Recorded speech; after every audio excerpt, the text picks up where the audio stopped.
오늘 주제는 성경입니다. 성경. 성경이 무엇인가?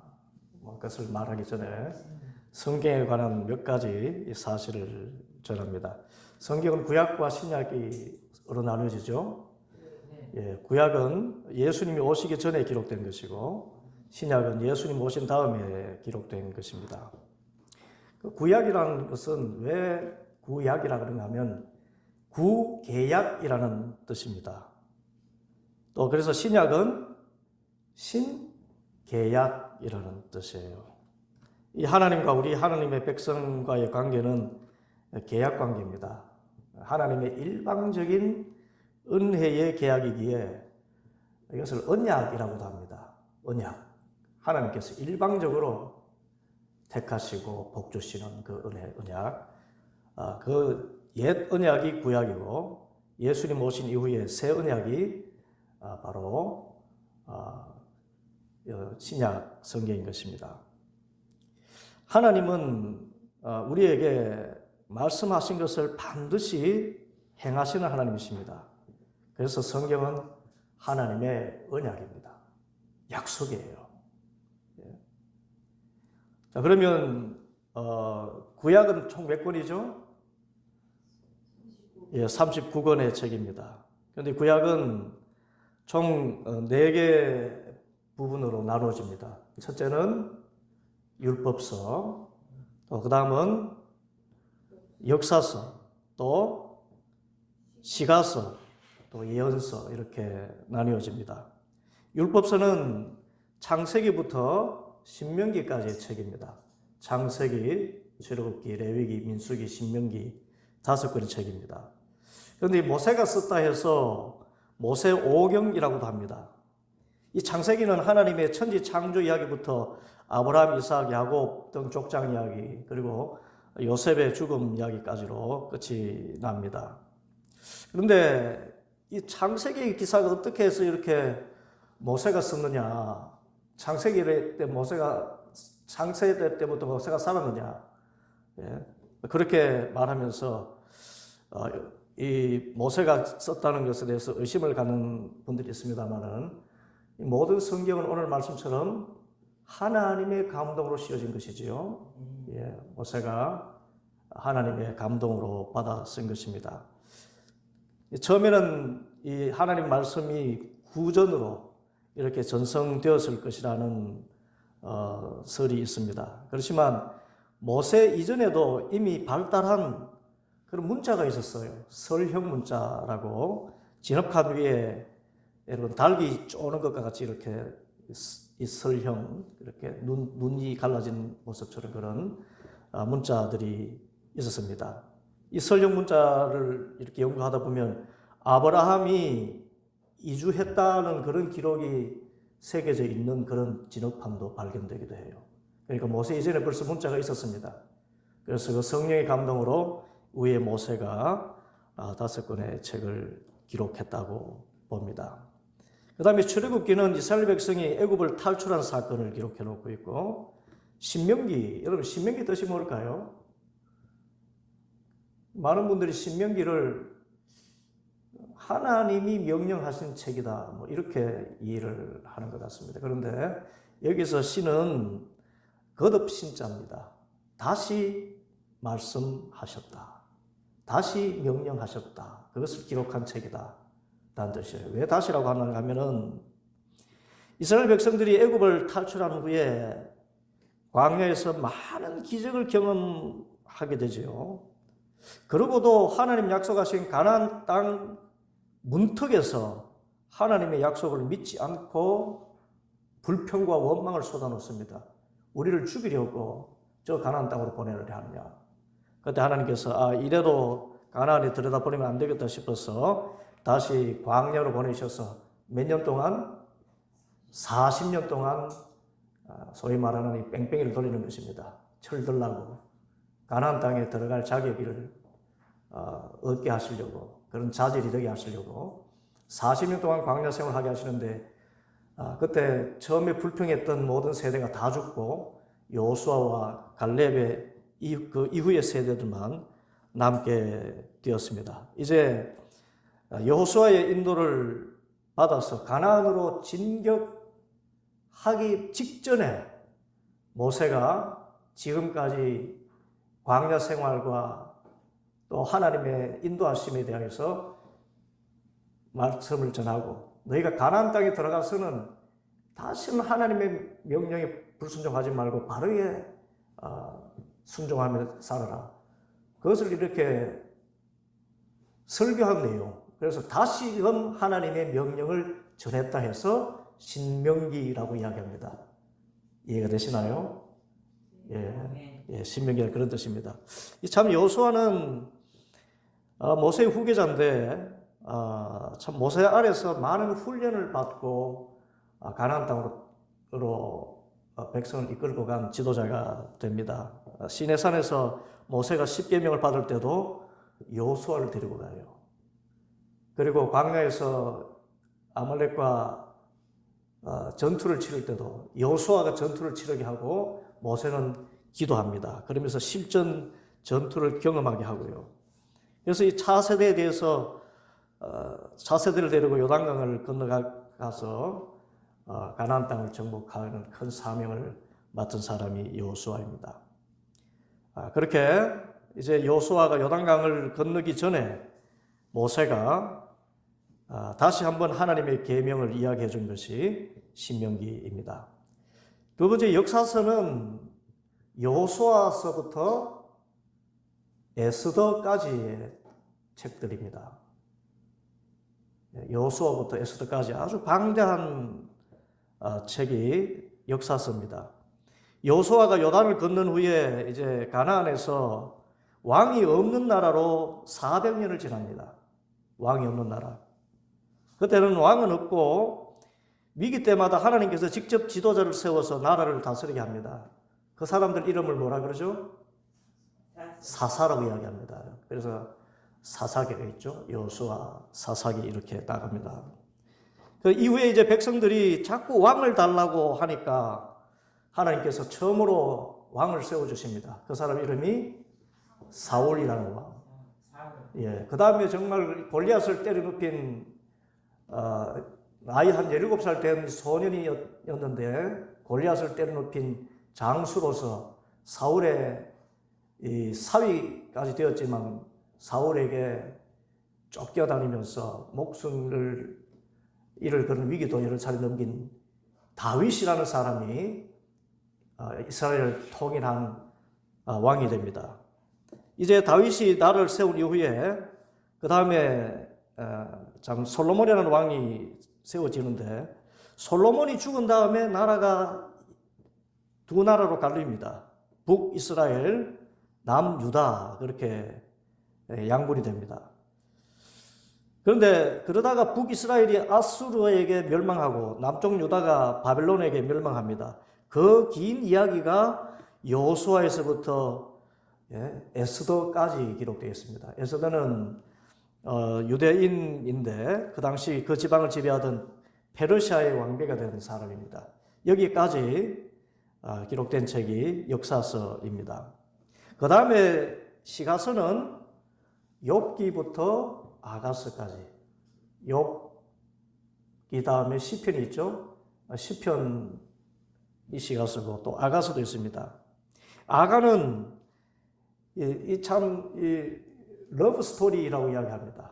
남자와 여자의 사랑을 노래하는 그야말로 순수 연애 소설 시 같은 그런 문학 작품으로 그렇게 평가를 받습니다. 그런데 이것은 영적으로 굉장히 귀한 책이에요. 그래서 성경에 포함되어 있는데 이 아가서는 하나님과 하나님의 백성인 우리들 사이의 사랑을 이야기하고 예수님과 교회의 사랑을 표현한 것이 아가입니다.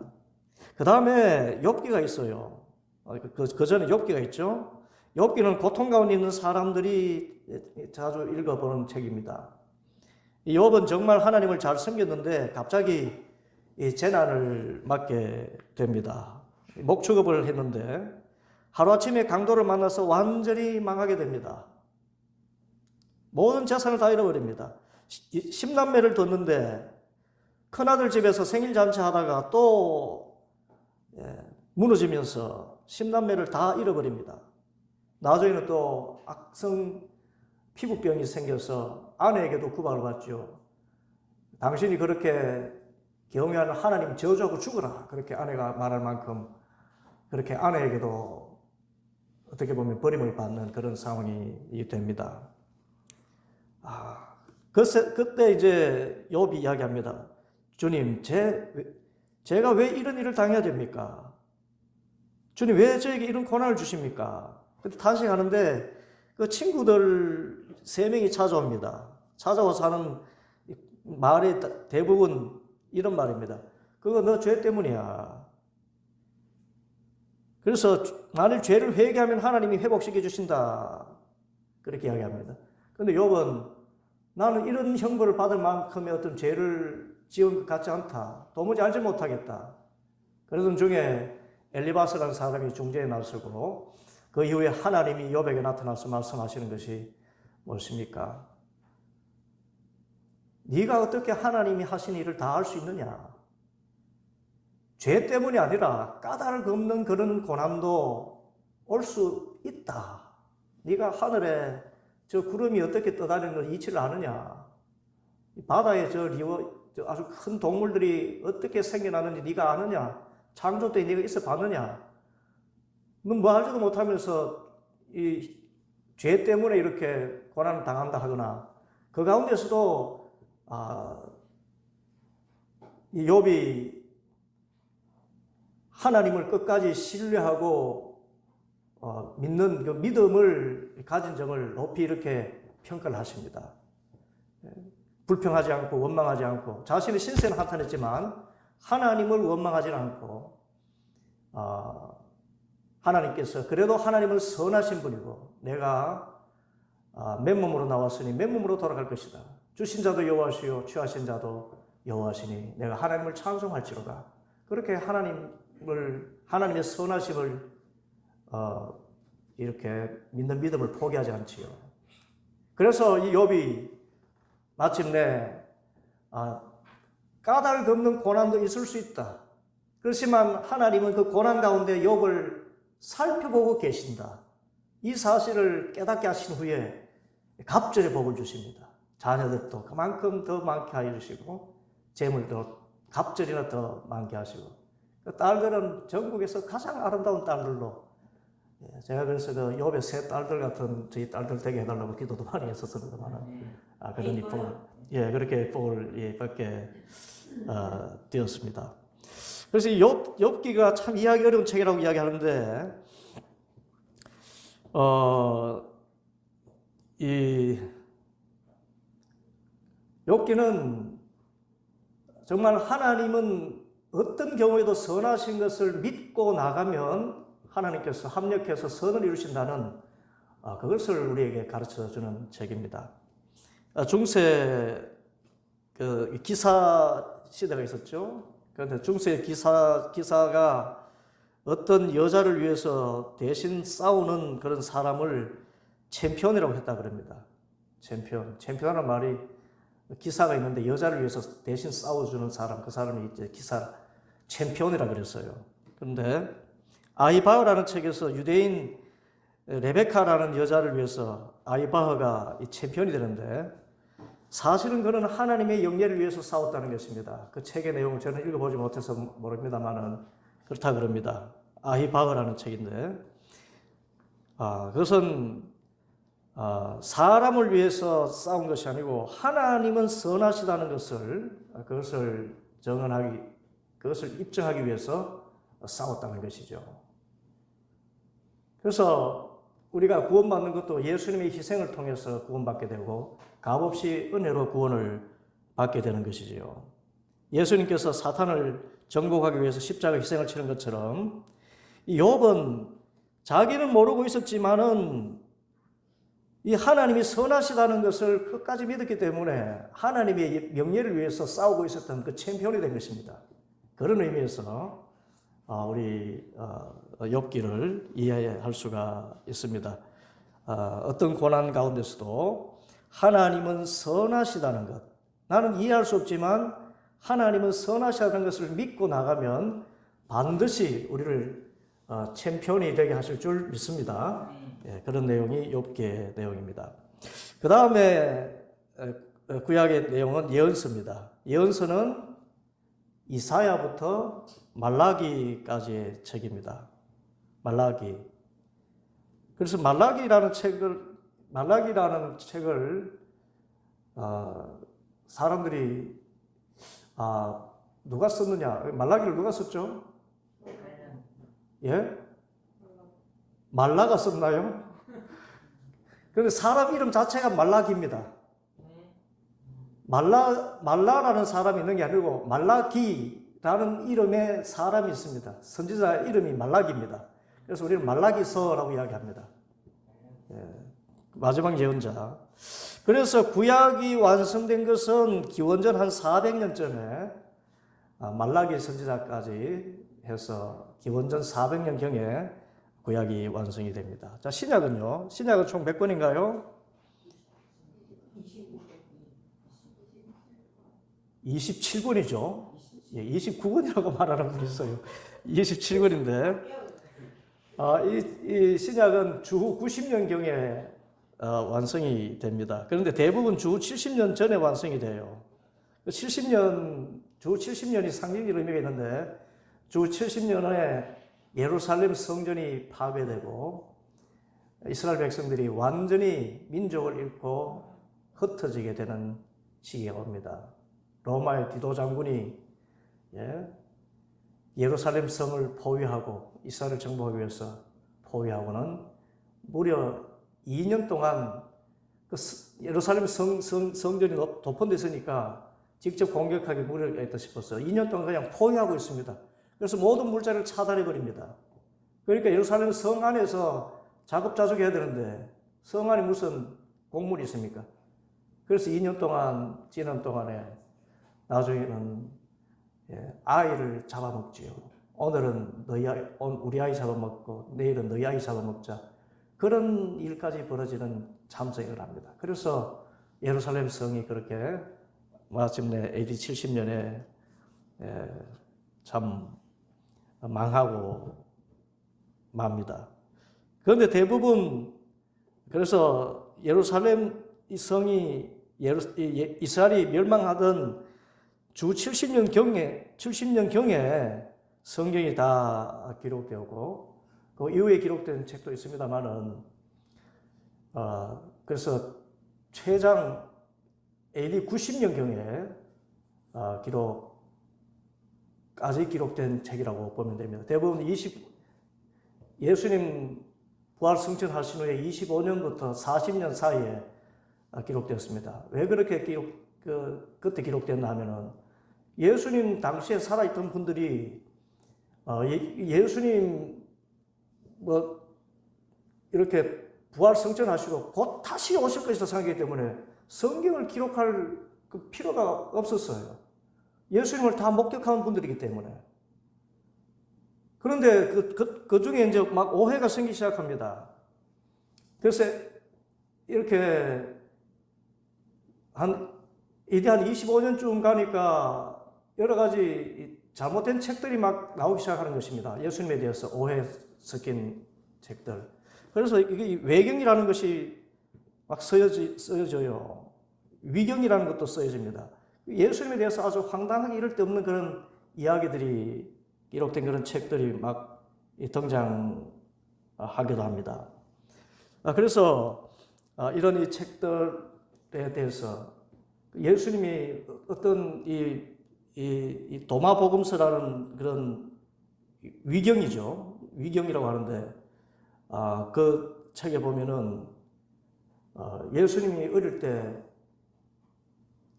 그 내용이 나오는데 진흙으로 새를 만들어서 새를 공중에 던지면서 새야 날아라 하니까 그 날게 되는 그런 그런 기적이 일어났다. 이런 것까지도 막 기록한 책들이 있어요. 그리고 또 AD 90년 저 이후에는 이상한 책들이 여러분 다빈치 코드라는 책을 보시는지 모르겠지만은 거기에 여러 이제 도마복음이 라는 그 책을 기반으로 해서 쓴 책인데, 그때 보면 예수님이 결혼했다는 기록도 있는 그런 책이에요. 다빈치 코드에 보면은. 그런 책들이 언제 쓰여졌는가 보니까, 예, 그런 예수님 그 성경이 기록된 그 훨씬 이후에 기록된 그 책들이라는 것입니다. 그러니까 이미 기록되어 있는 여러 성경, 그 신약 성경들, 마태복음부터 요한복음까지 그 성경들, 요한복음이 제일 나중에 써졌어요. 그 성경들을 이렇게, 그때 성경이 마태, 마가, 누가, 요한 따로따로 나눠져 있기 때문에 그 성경들을 읽다가 여기서 조금, 저기서 조금 편집해가지고 하고는 자기가 이렇게 어디서 주워 들은 잘못된 이야기 막 집어넣어가지고 그렇게 쓴 책들이 바로 도마복음 같은 그런 위경 그런 책들인 것입니다.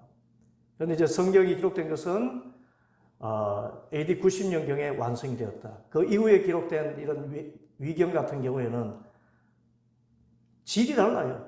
예수님에 대해서 기록해 놓은 내용들이 완전히 다르고 영적이지도 못하고 이거 무슨 소설이고 그야말로 막 편집하고 짜집게 한 흔적이 역력한 그런 책들이 황당무계한 그런 내용들이 많습니다. 그래서 그것을 우리 문서학을 연구하는 분들이 사려 깊이 연구를 해서 이렇게 보니까 성경으로 인정할 수 있는 책들은 최고 예수님 부활 승천하신 90년까지 기록된 책들이다. 그렇게 이야기를 합니다. 그래서 주후 90년경에 신약 성경이 완성되는데 신약도 네 부분으로 나눠지지요.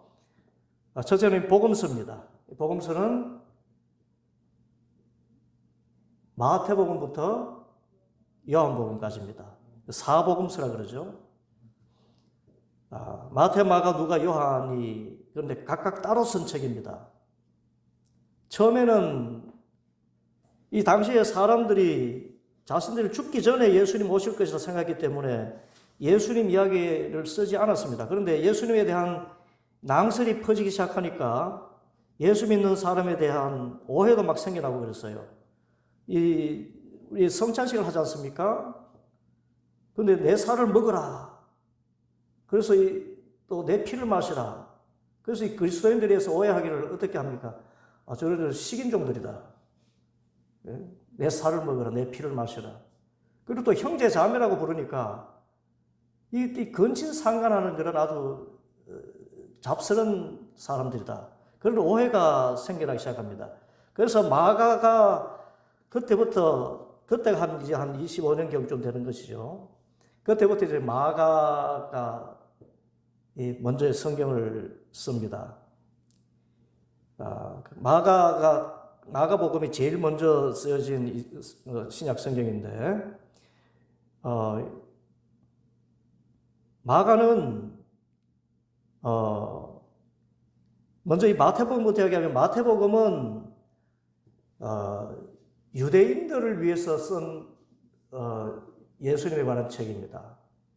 예수님께서 구약이 예언한 메시아라는 것을 전하는 책이 바로 마태복음입니다. 그래서 구약 인용이 많고요. 그런데 마가복음은 이방인까지 포함한 그런 모든 사람들이 대상입니다. 특별히 베드로가 로마에 가서 이 복음을 전할 때, 여러분 코바디스 영화라는 것을 보면은 베드로가 로마에 가서 복음을 전하는 내용이 나오죠. 그때 마가는 베드로가 이제 당시의 공통 언어가 헬라어인데 헬라어를 잘 못합니다. 유대 사람이고 어부 출신이기 때문에. 그래서 예수님의 본토인 아람어를 좀 알 것이고 또 그때 유대인들이 쓰던 히브리어를 알겠지만 로마어를 잘 몰랐습니다. 그래서 로마에서 복음을 전하려면 라틴어를 통역할 사람이 필요한데 그때 따라갔던 사람이 마가입니다. 그래서 베드로가 전해준 예수님에 관한 이야기를 쓴 책이 마가복음이에요. 그래서 마가는 예수님의 제자가 아니지만 베드로의 통역관으로 갔다가 그 복음을 듣고 그래서 모든 이방인들, 특별히 헬라 사람들을 위해 썼습니다. 누가복음은 그야말로 이방인을 위한 책입니다. 누가는 예수님의 제자가 아니고요, 의사입니다. 의사. 누가복음은 또 사도행전까지도 이 누가가 썼습니다. 그래서 누가복음과 사도행전을 포함하면 신약에서 페이지가 제일 많은 책이 누가가 썼습니다. 우리는 바울이 성경을 제일 많이 쓴 것 같은데 페이지 수로 보면 누가가 제일 성경 말씀을 많이 썼어요. 예. 근데 이 누가는 이방 사람입니다. 유대인이 아니고 이방 사람이기 때문에 또 이방인과 여자 이야기를 많이 씁니다. 유대인들은 여자를 인구에 포함시키지 않을 정도로 여성을 좀 차별하는 사람들이기 때문에 그렇게 여자 이야기만 나오지 않는데 누가복음에는 여자 이야기들이 그렇게 많이 나옵니다. 그리고 누가가 의사이기 때문에 또 마리아의 임신 사건, 엘리사벳의 임신 사건 이런 이야기까지 구체적으로 이렇게 막 기록을 해요.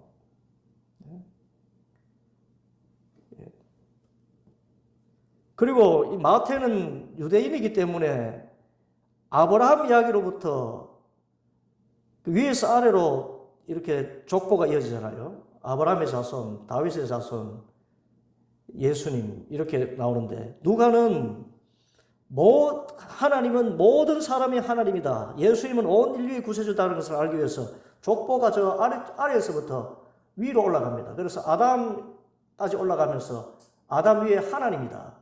우리의 선조는 하나님이다. 그렇게 이야기합니다. 그래서 모든 이방인까지 포함하는 그런 복음, 그것이 누가복음입니다. 그런데 요한복음은 앞에 있는 마태, 마가, 누가와는 조금 다른 성격의 책입니다. 같은 복음서인데 앞에 마태, 마가, 누가복음을 공관복음이라고 합니다. 같은 관점에서 공통된 관점에서 쓴 책이라 해서 공관복음이라고 하고 근데 요한복음은 제4복음이라고 이야기합니다. 왜 그런가 하면 복음서 가운데 요한복음이 제일 나중에 쓰여졌어요. 그래서 마태, 마가, 누가복음을 다 읽어본 이후에 그 다음에 강조점을 이 마태, 마가, 누가에서 좀 강조하지 못했던 가장 중요한 강조점 하나를 강조해서 쓴 책이 요한복음입니다. 그것은 뭔가 하면 예수님은 하나님의 아들이시다는 것. 예수님은 하나님이시다는 것. 이것을 강조해서 쓴 책이 바로 요한복음입니다. 그래서 초신자가 예수님이 하나님이심을 믿기 위해서 그래서 가장 먼저 요한복음 읽으라 그러죠.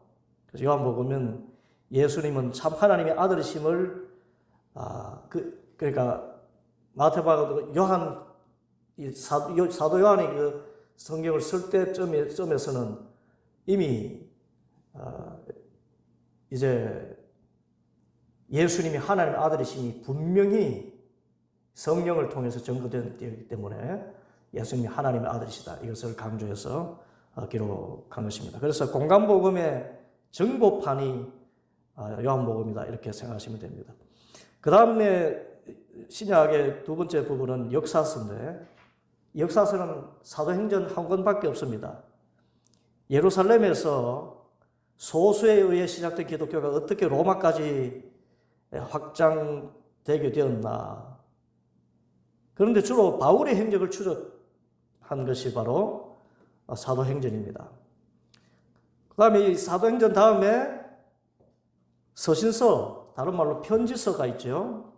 그래서 로마서부터 유다서까지를 서신서라고 이야기합니다.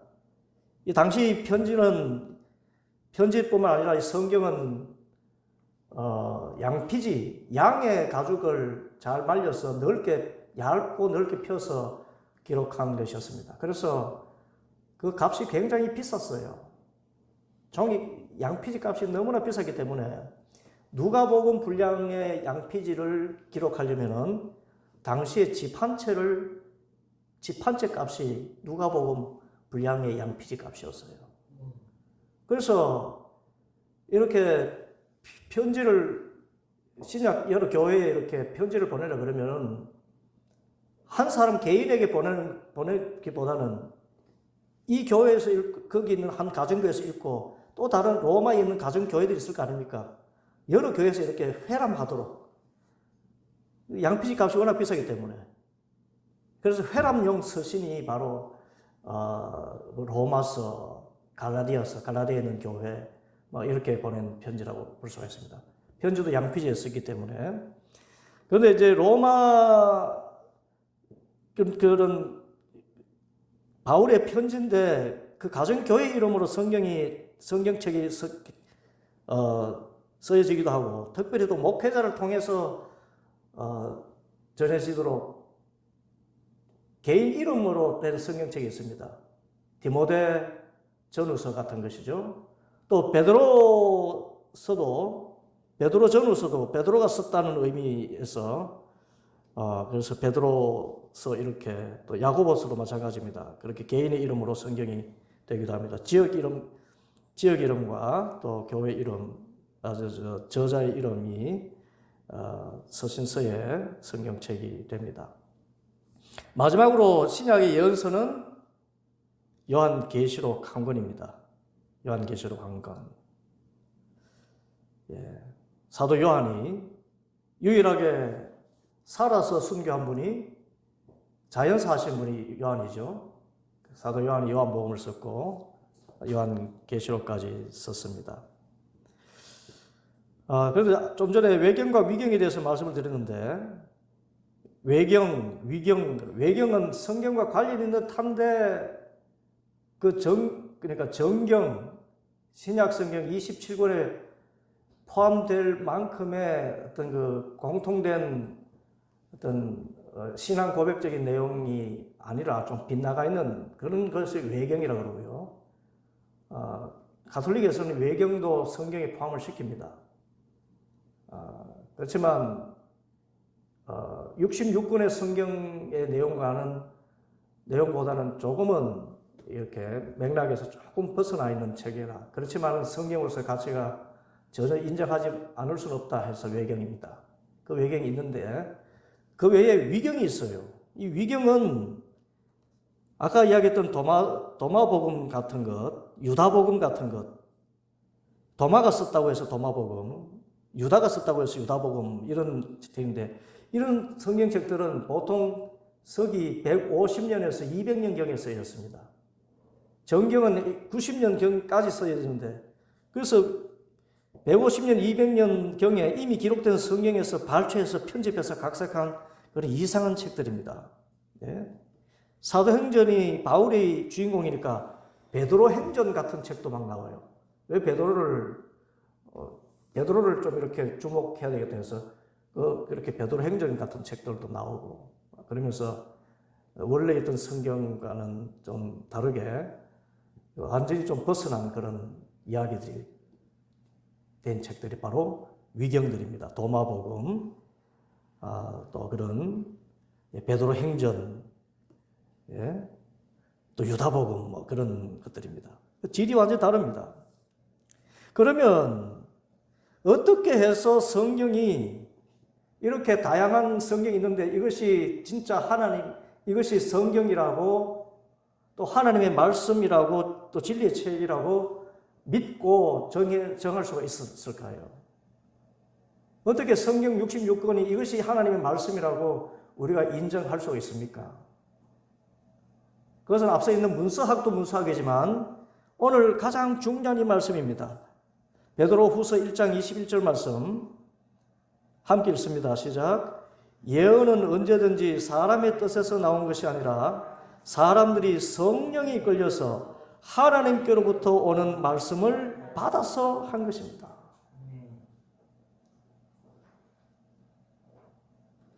여기서 예언이라는 말이 나오는데 여러분 예언은 점을 치는 성경이 말하는 예언은 점을 치는 것이 아닙니다. 또 그리고 성경에서 말하는 예언자는 점쟁이가 아니라 하나님께서 사람들에게 말씀하실 때에 그때 당시 이스라엘 백성들에게 지금은 성경책으로 우리가 하나님 말씀을 듣지만은 당시에 천둥소리 이런 걸로 하시겠습니까? 그래서 특별하게 성령의 감동을 주신 하나님의 대변인, 하나님의 말씀을 대신 전하는 사람이 예언자였습니다. 그래서 예언서의 70%가 현재 일을 이야기하지 30%만 장래에 있을 일을 이야기합니다. 그것도 지금 전쟁이라든지 국가의 어떤 위기가 있을 때에 왜 이런 일이 일어났는가? 그 하나님께서 선지자를 통해서, 예언자를 통해서 그 이유를 말씀해 주시고, 계속 너희가 이렇게 살면은 앞으로 이러이러하게 일을 겪게 될 것이다. 그런 걸 경고하는 일, 그것이 바로 이 예언서예요. 그래서 정치는 그런 책이 아닙니다. 그래서 예언자는 하나님의 대변인. 그런데 그 예언은 하나님으로부터 받은 말씀이기 때문에, 다른 말로 하면 예언은 모두가 성경인 것입니다. 예언은 하나님이 주신 말씀이고 예언서는 하나님의 말씀을 받은 것을 뜻하기 때문에 모든 성경은 예언이라고 할 수가 있습니다. 그렇죠? 예언이에요. 예언. 이런 의미에서 예언은 사람의 뜻에서 난 것이 아니라 사람들이 성령에 이끌려서 하나님께로부터 받아 말씀을 적은 것입니다. 그 사람이 썼는데 어떻게 하나님의 말씀인가? 또 여기 또 이렇게 문제가 제기되죠. 그래서 어떤 분들은 이것은 하나님이 무아지경에서 쓰게 했을 것이다.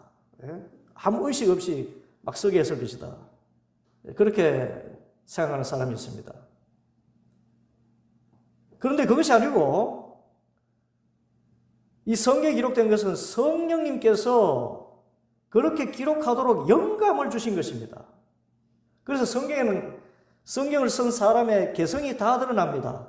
이 바울은 아주 머리가 명석한 사람이고 철학을 한 사람이어서, 여러분 철학한 사람의 글의 특징이 뭡니까? 논리적이고 그 다음에 복잡해요. 그래서 로마서 읽으면 막 얼마나 문장이 한 문장이 그리고 그래서 그러므로 이렇게 해가지고 긴지 모릅니다. 논리적이면서도 복잡하고 좀 난해한 그런 글들이 바로 바울이 쓴.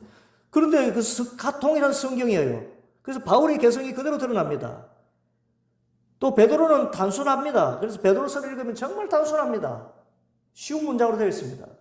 야고보는 굉장히 직선적입니다.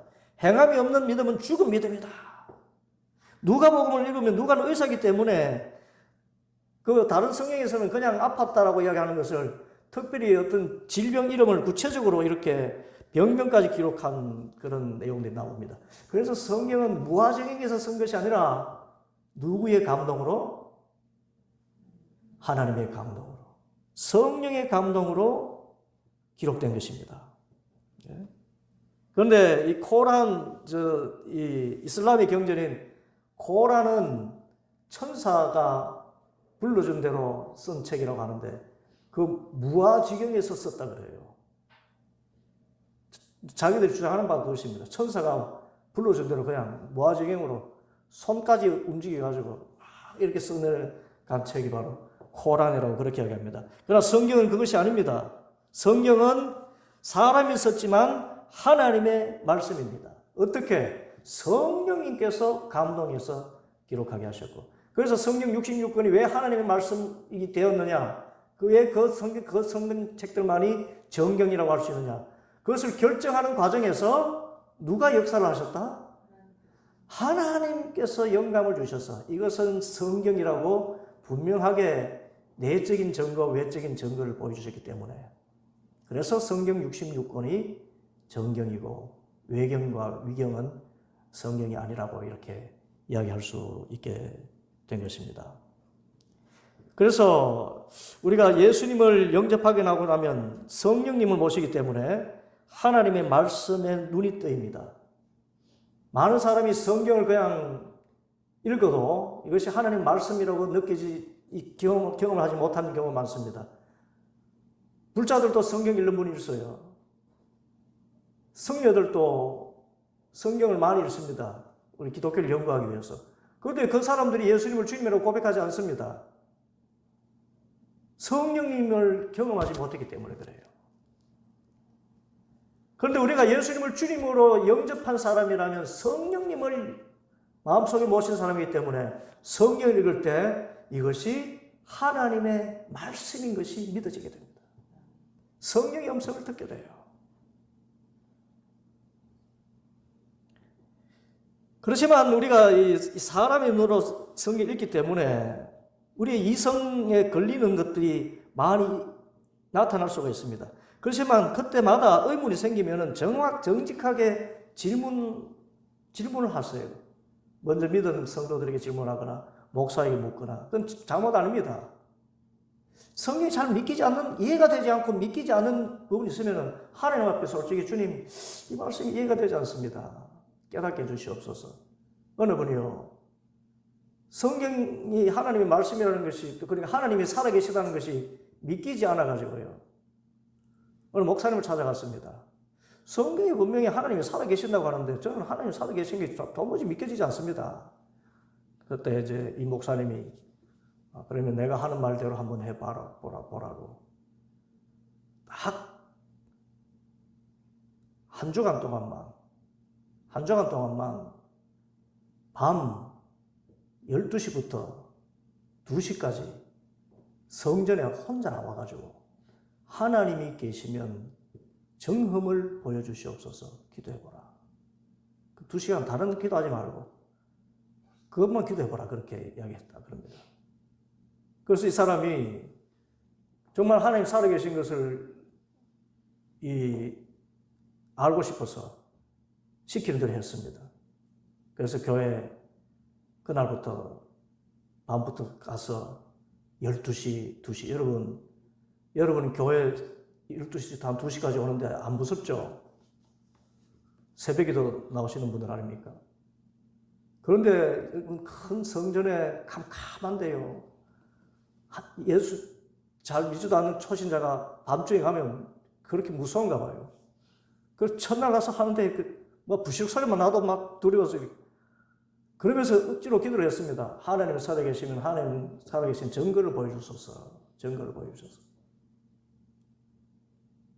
그렇게 하던 어느 날 한 사흘쯤 지나서 또 갔습니다. 가서 하나님 살아계시면 하나님 살아계신 여기까지 이야기하는데 위로부터 뭔가 어마어마한 두려움이 임하더라는 것입니다. 여러분 이사야가 하나님 경험할 때 하나님이 그렇게 두려웠잖아요. 화로도 나여 망하게 되었다 닮았고 너무나 거룩하신 분이기 때문에 또 사랑이 무한하신 분이기 때문에 우리 죄 있는 인간이 하나님을 대한다는 것, 이것은 모세조차도 하나님을 대면해 봤지만 바위 틈에 숨겨놓고 하나님과 대화하게 하셨지 않습니까? 그처럼 거룩하신 하나님. 그래서 두려움, 그러니까 무서움이 아닌 두려움이 임하는데 그 길로 하나님 살아계신 것을 경험했다는 것입니다. 그래서 여기 성경이 말씀에 의심이 되면 그것을 하나님 앞에 솔직히 물어보시고, 그래도 성경을 좀 더 알고 있는 목사에게 물어보시고 그 궁금증을 이렇게 해결해 나가시기 바랍니다. 그 잘못 아닙니다. 그렇게 해서, 그런데 여러분 이 성경에 의문이 생길 때 이것을 그냥 자꾸 묻어두고, 그러니까 하나님의 말씀으로 받지 못하는데도 이제 억지로 그렇게 받으면 의심이 생기게 되면서 이단에 노출되기가 쉬워요.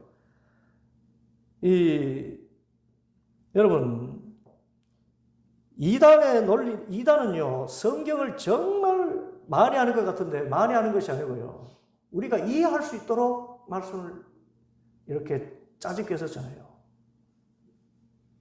성경 가운데 성경을 편집해 우리가 잘 이해하지 못하는 그것 때문에 신앙의 회의가 생기는데, 아니 신천지에 갔더니만 신천지 말씀이 얼마나 이해가 잘 되는지, 예?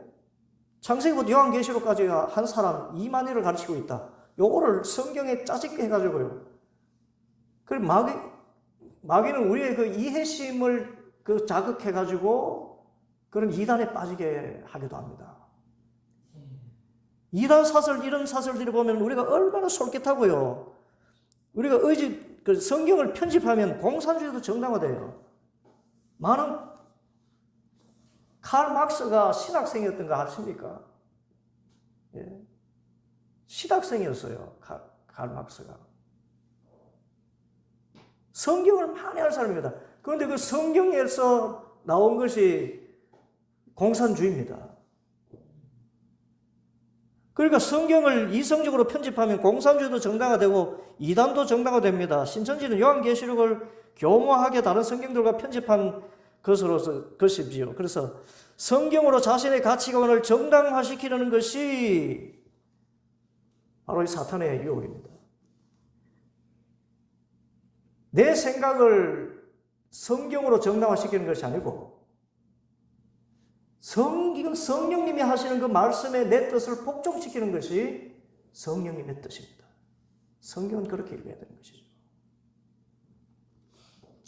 그래서 스스로 성경을 읽기 위하여서 자신의 가치관을 다 내려놓고 지금 하나님이 나에게 무엇을 말씀하시고자 하시는가? 성경은 하나님 말씀이 있는 걸 알고 그 성령 앞에 자신을 그대로 노출시키면서 주시는 말씀에 내가 깨어지고 내가 도전받고 하면 이 성경은 얼마나 많은 유익이 있는지 모릅니다. 오늘 우리 함께 읽었던 말씀이지요. 그 말씀에 보면은 16절 17절 디모데후서 3장 16절 17절 우리 마지막으로 다시 함께 읽겠습니다.